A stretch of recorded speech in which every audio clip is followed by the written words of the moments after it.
Estamos recebendo aqui no estúdio do Jornal Regional, especialista em cirurgia, traumatologia, bucomaxilofacial, Dr. Rodrigo Guedotti. Olá, Dr. Rodrigo, obrigado pela sua presença. Olá, Marcelo, eu que agradeço. Vamos falar hoje sobre implantes. Dr. Rodrigo, a gente já falou várias vezes aqui, né? Mas qualquer pessoa pode botar um implante dentário?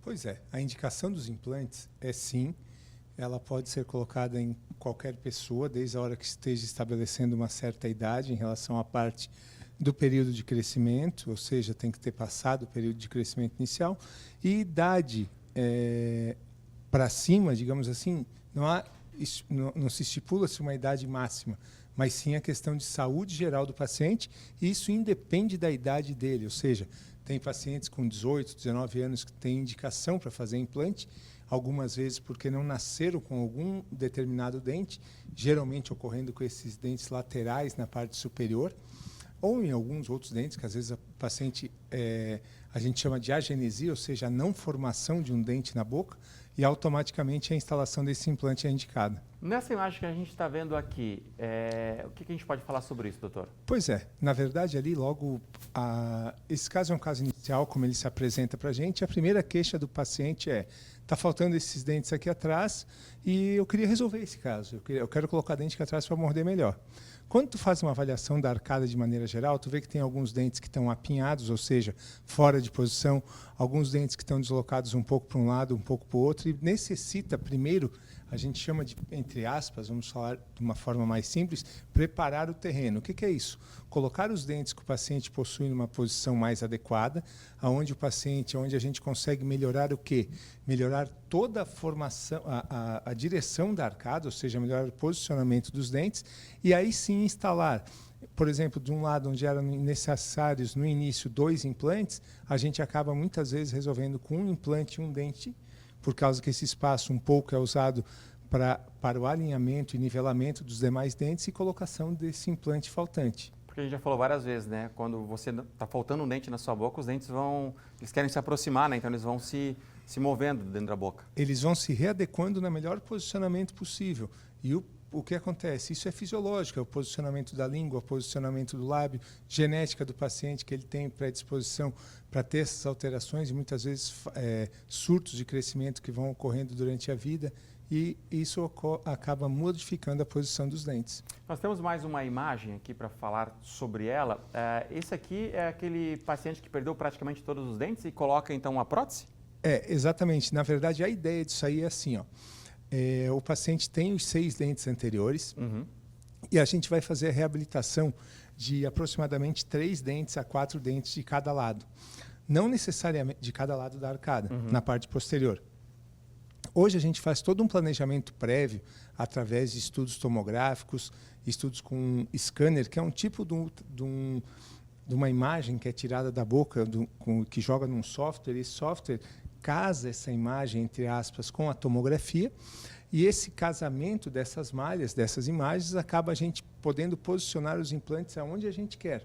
Então, nesse caso, a reabilitação ela é feita através de uma cirurgia que a gente chama cirurgia guiada. O que é isso? Ela é guiada computadorizadamente através do quê? Através de softwares que permitem a gente instalar implantes exatamente onde a gente precisa. Essa imagem foi feita provavelmente final de 23, tá? Onde a gente depois fez os implantes. Ali, em cima desses 2 implantes de cada lado, foram colocados 3 dentes, e reabilitando, no caso, a arcada do paciente com 12 dentes no total e devolvendo dessa maneira para ele a questão mastigatória, a autoestima. Era um paciente que é nosso paciente há muitos anos e que sempre queria fazer implante, porém tinha medo de fazer o implante. Por mais que ele via casos, a gente conversava, ele ia ano após ano, indo, voltando, fazendo suas manutenções e pensando, ainda não é hora de eu fazer. Ainda não é hora de eu fazer. Não era nem por uma questão financeira, era uma questão do paciente realmente aceitar a ideia do implante. Até quando ele veio uma vez, não, agora eu quero resolver. Então, tem muitos casos assim, muitos casos que a gente pega o paciente. E se a gente tivesse feito há 8, 10 anos atrás, não teria essa tecnologia, que ainda estava engatinhando, porque o primeiro caso feito já fazem vários anos, mas há 10, 15 anos, quando a gente começou a tratar ele, esse tipo de cirurgia guiada ainda não era feito. Vamos dar uma olhadinha em mais uma foto aqui para a gente poder comentar. O que a gente pode falar dessa imagem, doutor Rodrigo?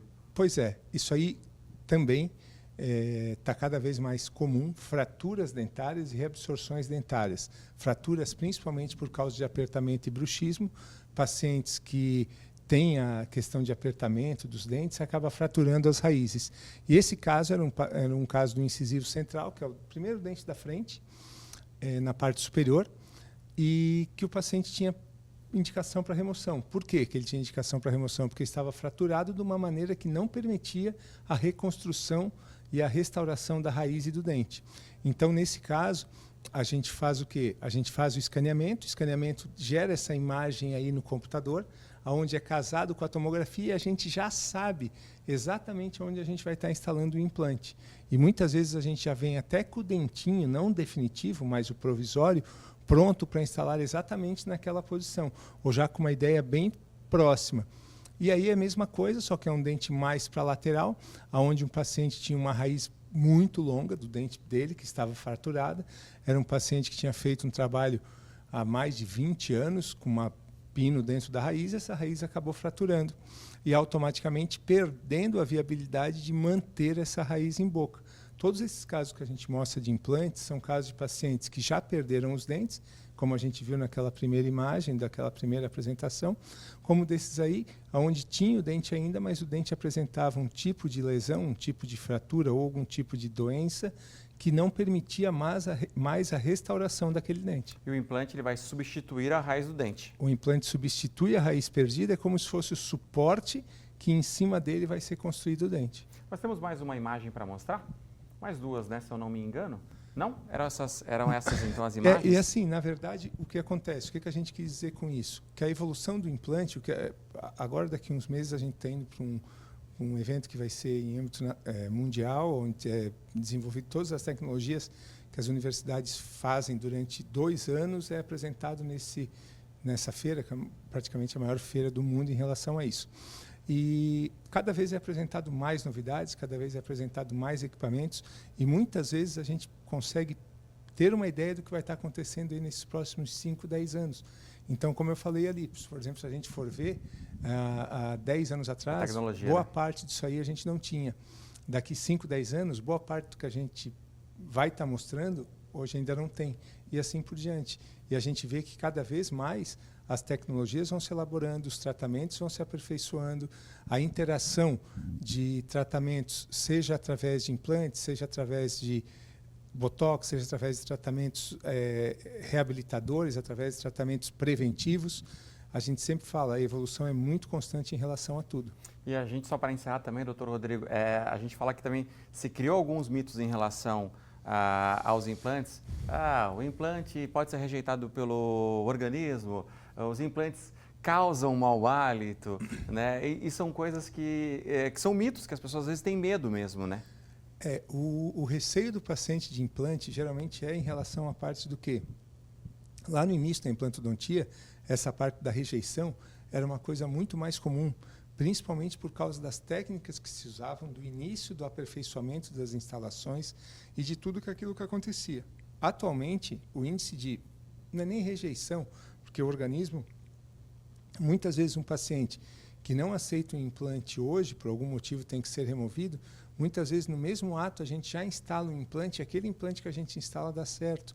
Então não é o organismo que não se adapta ao implante, porque o implante, num raríssimo número de pessoas, o paciente não se adapta com aquilo, porque o material que é usado é totalmente biocompatível e o organismo se adapta com aquele implante. E no caso do mau hálito, é claro que se você não escovar os dentes, não manter a higiene... Exatamente, né? Não vai ter... Isso, o mau hálito, se o implante causasse mau hálito, os dentes, teoricamente, não causariam. Sim. E tem muitos pacientes que têm mau hálito e não tem nenhum implante na boca. Então, a halitose, o mau hálito, é uma especialidade à parte, não quer dizer... Tem pacientes que não têm dentes e têm mau hálito, tem pacientes que têm todos os dentes saudáveis, entendeu? Então, essa relação implante mau hálito pode-se dizer que é um mito. Doutor Rodrigo, muito obrigado pelas suas informações. Eu que agradeço, Marcelo.